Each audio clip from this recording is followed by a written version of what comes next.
Boker Tov. Hier soir, on a organisé ici une très grande fête où il y a eu Baruch Hashem, Bnei Ayin Hara et énormément de familles et d'enfants. Il y avait une très très belle ambiance et à ce moment-là, on a allumé la Hanoukia au moment où il y avait tout le Tzibour, mais on a choisi de le faire entre Mincha et Arvit. Entre Mincha et Arvit pour joindre l'utile à l'agréable, c'est-à-dire que d'une part, on est dans un Beth Knesset,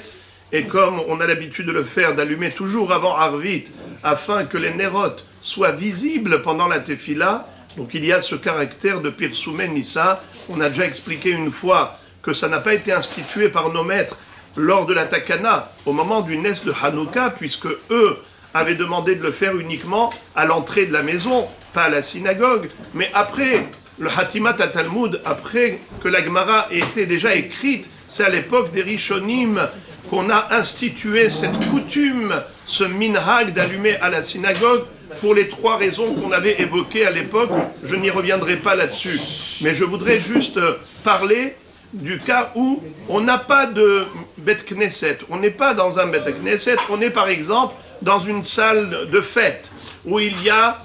toutes sortes de messibot, c'est-à-dire on organise des cérémonies et toutes sortes de festivités pendant la fête de Hanouka. Peut-on allumer la Hanoukia dans ces endroits? Puisque c'est ni la maison, c'est ni la synagogue, c'est une salle de fête. Alors, le Rav Ovadia Yosef Zatzal dit que, oui, en effet, si surtout on faisait Arvit, c'est-à-dire que,